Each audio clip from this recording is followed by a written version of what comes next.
Hello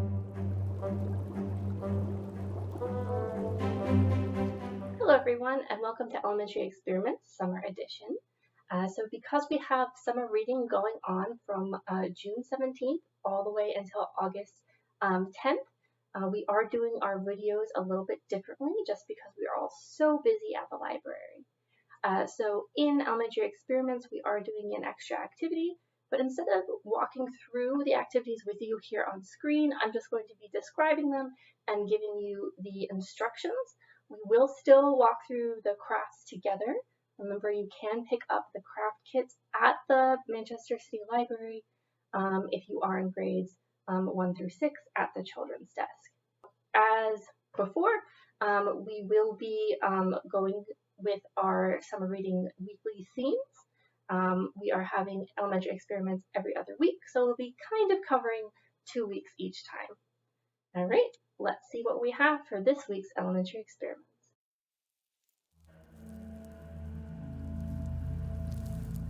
Hello and welcome to this week's elementary experiments where we will be piecing it together. This is going to be covering our Spy Central and our Rugged Exploration weeks, leaning more towards our Rugged Exploration. So we have our 2 activities that we're going to just give a quick overview of. Our first one is the Big Dig. So for this one, you're definitely going to want to either get an adult to help or maybe another kiddo who can create one bin while you create another and switch. Because it's a lot more fun if you don't have to put together the layers yourself and you can kind of be surprised about when and where you dig stuff up from. But basically, we are going to be creating our own archaeological dig site or paleontological, depending on if you're digging up people artifacts, which is archaeological, or dinosaurs, paleontological. The basic idea is that over time, layers of dirt will build up on top of each other, causing stratigraphy, especially if there are visual differences in the dirt. And this can happen if, for example, there was a big forest fire, so there would be a layer of ash with like lighter dirt beneath and above. Or sometimes it's more subtle, like if a river changed its location, there was like a flood or something like that, right? So we are going to be using different types of materials to make those layers. It doesn't even have to be all dirt. You could, for instance, use flour, but as always, we want to make sure to get permission because you never know if someone was going to use that flour for baking. You definitely cannot use flour for baking if we use it in an experiment.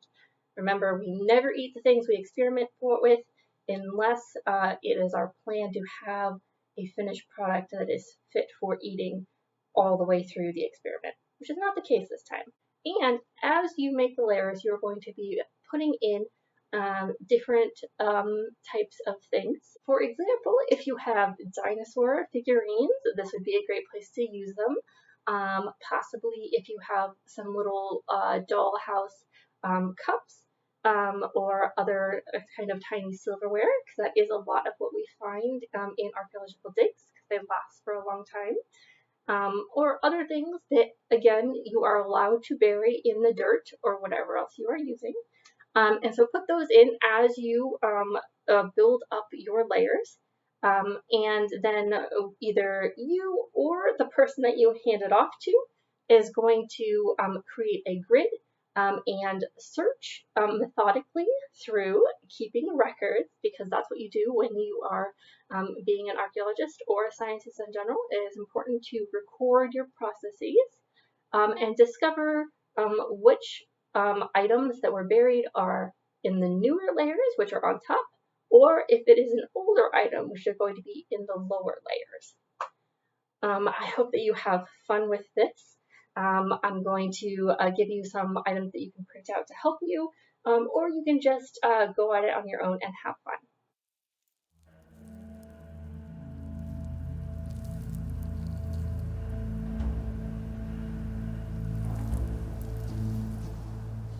All right, our second activity might be a little bit harder to do at home unless you have access to a printer. But we are going to be looking at different international maritime signal flags. So these are kind of a substitution code all of their own. It's not a secret code. In fact, it's encouraged that as many people as want to, or definitely anyone who's going to go sailing might want to memorize these in case of emergency. And they basically are different flags that replace the letters of the alphabet and the numbers. And then some of the flags have extra like significance as well. So some of the flags are not only a letter, but they also mean like a phrase. And so these are things that if your ship doesn't have power, especially in the past when we didn't have radio or cell phones or other cool things, this is how ships would communicate with each other to try and get help or to try to tell someone that there was a plague on board or other fun and or terrible things. This is also where we get the letters of the alphabet that are used sort of in military jargon. So if you are ever trying to spell out a word for someone and you want to make sure that they get the right letter, because sometimes things like T's and D's sound similar if you say T, D, E kind of thing.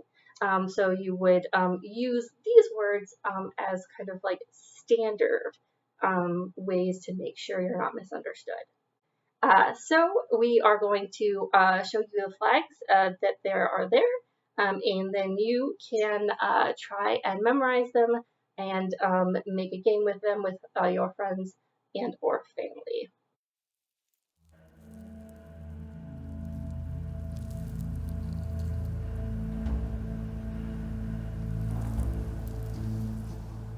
Welcome to the craft section of our piecing it together. This is going to be our pottery puzzle. You will find our instructions in our kit if you are able to pick one up.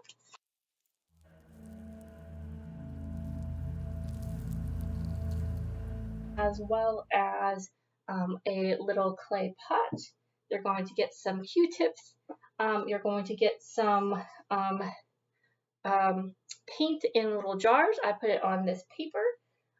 What you are also going to need is some tape. You're going to need some safety glasses. You're going to need a hammer. And you're going to need an old towel or pillowcase or something to that effect. Because we are going to be first decorating and then breaking our cute little pot so that we can see the difficult task that archaeologists have of putting the past back together again to try and learn from it. We're also going to use a little bit of imagination as we go through this process. So first of all, we're going to imagine that we are thousands of years in the past, and we are an artist who is designing these beautiful clay pots for use in our community. You can think about who will use it. Is it going to be for like the nobility? Is it going to be used sort of as part of farming for more of a peasant? Is it going to be a gift for your niece or your best friend? Who is commissioning this piece? Then you're going to design the pattern. For this, you can use a pencil. That is actually a really good way of sort of making a design on your pot because you can see it pretty well, and you can also erase it if you change your mind. Then once you have your design on your pot, we are going to use our Q-tips and our paint to put the design into play. And then we're going to let it dry. So let's catch up to that point.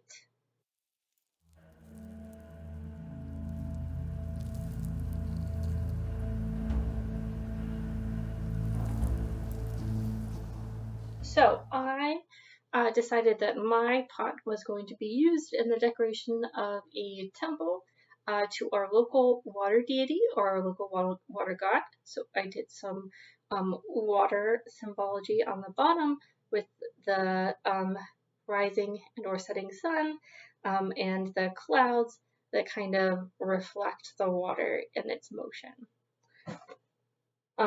So that is our beautiful work of art that is used by the community for maybe many years. But eventually, the community is abandoned and hundreds of years have passed, right? So a lot of the buildings end up collapsing and a lot of items, including our beautiful flower pot, get broken in the process. So this is when you should go and find an adult helper and some protective eyewear so that we can protect our eyes from any accidental flying shards, as well as a old towel or other old piece of fabric that we can wrap our pot in before we take our hammer to a safe place. I would recommend a piece of concrete outside. Please do not hammer your pot onto any of your floors, because sometimes floors are surprisingly soft and you don't want to accidentally dent anything. Don't ask me how I know that. So you're going to wrap your pot in your towel. Again, this is another thing that we do to prevent any pieces from accidentally flying anywhere that we don't want them. And you are going to gently hit your pot so that it does break. The harder you hit it, the more pieces it will shatter into, and the harder it will be for your archaeologist to piece them back together. So please just remember that and be safe as you go about your breaking, as you take the persona of time and destroy your artwork. I will meet you back here when that is done. All right, so we have had time ravage our pottery, so it is now broken. Put this away. I put down some paper. You can use like newspaper or something else to sort of cover your workspace and help you. We've got our tape. And here we're going to take a look and see what has become of our pot. All right, so not too bad. We got some good sized pieces. Obviously, there are going to be some pretty small pieces that we can't really pick up, possibly for safety reasons and also just because trying to put them together is just a bit silly. But that's okay because as time passes, those sorts of very small pieces would probably be buried in the dirt and or blown away anyway. So this is like a more realistic version of what archaeologists would have left over, right? So now we are going to imagine that those thousands of years have passed, and we are going to be the archaeologists who has spent months digging at this site that have finally unearthed our beautiful pottery. So now we are going to try and take these pieces and carefully, as always, because safety is our first concern, we're going to try and fit these together to see if we could rebuild this. And then we are going to use our tape to tape together the pieces so that we could, like, for example, display this in a museum for others to see. Sort of like that. And continue that until we have our masterpiece more or less put back together. There might be holes, but again, that is okay because a lot of the pieces that are in museums do have spaces missing, and it's part of our job as the archaeologists to build around those empty spaces. Also, if you want an even bigger challenge, you can actually exchange your broken pot with a friend's broken pot, because the archaeologist who was piecing this together wouldn't know what the pattern was supposed to look like. And if you painted it, then you do know what it's supposed to look like. So if you want that extra challenge, trade pots with someone else who is doing this as well. Or if you want the biggest challenge, you can take your 2 pots, or even more, depending on how many people you know who are doing this pottery puzzle, and you can actually kind of mix up the pottery pieces, and then you can all try and build each pot individually. Because like I said, archaeologists have no idea what any of these things looked like at the beginning, right? So it's like, and a lot of the times will have like had a shelf or a work place full of pottery that all kind of has been collapsed in on of itself. So yeah, good luck building your pots back. I hope that it is a good experience and that you have fun either by yourself or with friends. All right, thank you so much for joining me for this week's Piecing It Together elementary experiments. I hope that you enjoyed doing the activities and craft that we had lined up for you. I will remind you that our next elementary experiments will be not this coming week, but the next week on July 23rd, as we are doing every other week during the summer.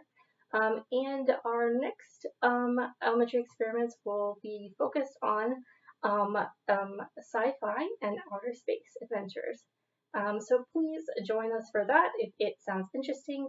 Remember, you can pick up your pottery puzzle craft kits at the Manchester City Library if you are in grades 1 through 6. And otherwise, check out all of our really cool events that we have for our summer reading and sign up for some of the summer reading program if you want to earn some extra prizes while you read. That's all I have for you today, besides the book selection that is, of course, coming up. So until next time, bye!